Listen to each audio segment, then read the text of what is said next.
when I talk about education and awareness, I think it's important as well to get to the senior population and to parents in terms of the, you know, the drugs that might be in cabinets. We have had now, third year in a row, a drop-off for our annual kind of recycling day that we have. We've had two times, April and September now, we've had drop-off medication that's been administered through our health department, and we got a very, it's the second year, excuse me, I think I said 3, it's the second year we've had it, and it's been very good for us in terms of seniors and parents understanding that, you know, you don't flush the drugs down the toilet, and you don't leave them hanging around the house. You drop them off, and we've now provided that venue for people, and it seems to be working very well. So it's not just the kids. You got to get to the kids, but you got to get to the parents as well, and educate them. And you know what, I think we can make a positive difference if we stay with it, but it's a challenge. But I would welcome, you know, a more regional approach to this, and you know, I'll leave this meeting with a thought that I got to ring up Sue and Tom in the near future to see if we can work on this. We had talked to Sue in our last meeting about more towns having Narcan distributed by their public safety officials. Where's Braintree on that? We don't have Narcan right now. I believe some of our police have that. Excuse me, our EMT Fallon has it. I don't believe our police department has that. But we've had that discussion. I have one parent in particular as part of our advisory group who thinks we should have Narcan available for everybody. So it's under discussion. What do you think? I just want to make sure that everyone knows, I think I'll use the term proper use, that everyone's trained in it properly. And if I can get comfortable that our public safety people are properly trained, then I'm all for it.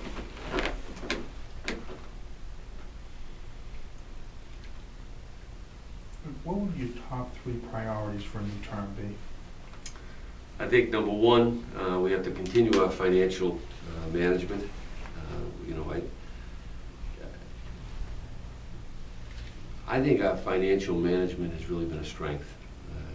You know, we've made some difficult decisions. We reduced our operating budget by $983,000 with our first budget submission, and that was important. I mean, that was before you know, the fall of '08, when, you know, the economy really began to collapse. So it gave us a strong foundation, and in doing that, we pulled in cell phones. We didn't allow people to take their cars home anymore at night. People would, you know, department heads would drive to different parts of the, you know, where they lived at home, and that was important. And so I think we sent a proper message of management. We also, at that time, laid off 23 personnel full-time and 8 part-time, I believe it was. So 31 jobs were reduced. It wasn't easy, but it was necessary in some ways, and I don't mean to sound insensitive when I say that, but our adjustments were made. Some was through a little bit of attrition, some were true layoffs, and they were made primarily in the administrative area. They were not made, as I've said earlier, from any sworn personnel at police and fire. And the reason I go back to that is because I think it established a tone that we were going to be serious about our fiscal management. When we came in, I had a discussion with a gentleman by the name of Bob Nunes, who was then was running local services for Governor Patrick. Now I believe he's full-time working on the Lawrence stewardship. And he told me that, you know, Braintree's relationship with the Department of Revenue is not good. It's not credible. And so we knew we had to do a lot of work on that. And Peter and myself and Carolyn Murray and some others really put together a strong budget. We were able to bring in a gentleman by the name of Ed Spellman, who I know you've met, Fred, August of '08. He was a former treasurer in Newton. He had worked under a mayoral form of government, good contacts with DOR. He's implemented these changes that we made. He's the first director of municipal finance. We've got the assessor's office, the treasurer's office, the tax collector's office, all under one financial management led by Ed. And it reports up through Peter and obviously has direct access to me. So I think maintaining the fiscal strength of our town, our bond rating has improved, our reserves have tripled. You know, that's important because if you don't have good, strong management from a fiscal standpoint, that becomes the foundation to do these other things, which I like to do, such as building up a new playground in the Highlands, getting the Peterson pool and the recreational facility with the hockey rink, I should say skating rink, accomplished. The governor should sign that legislation this week, we're hearing. You know, doing the turf fields at the high school, building out our roads program, making improvements to our schools. If you don't have a good, strong financial base, you cannot accomplish the tangible activities that a community needs. Beautifying town hall, upgrading town hall, maybe it's a better term, beautifying the park in front of town hall mall. Those are the things that we've been able to, you know, accomplish, and so that needs to be a focus going forward. Continuing to reform, continuing to think about how do we, you know, save money administratively. You know, we've strategized about whether or not we could take some of the school administration functions and kind of dovetail them in with the municipal government side. I know the superintendent has concerns about that, but I think it's a discussion that we need to continue to have so that we properly manage. You know, school budget's the largest budget of it's about 50% of the municipal budget. Our municipal budget is $96 million operating budget. So managing, you know, continuing to reform, continuing to squeeze, continuing to introduce technology. You can pay bills online now. You couldn't do that before we arrived. Town hall's open on Tuesday evenings now. You know, those are important steps for customer convenience. I know you've heard me say this, Fred, no one likes to pay a bill, but if you can make it more convenient, at least they can do it in a more pleasing way, right? You can do it online from home, or you can come in on a Tuesday evening where we'll be there to, you know. My mother almost sent me down here with the tax bill check. Well, we would have taken it, yeah. I know you would have taken it. Yeah, it's due tomorrow, so it's, you know, you better get it in. Or else. We'll be up the Russell Road in a minute. So those are two important, you know, elements. You know, one of the issues that is in front of us, and this is maybe responding to a regional discussion as well, we have a water treatment facility in Braintree that's in pretty good shape. It's in better shape than the Randolph-Holbrook facility. We've had these ongoing discussions. Randolph has new leadership in Dave Murphy and a new council. Holbrook has Bill Phelan now and a new board of selectmen. You know, we need to get serious about whether or not we do a tri-town plan or we would just build our own again.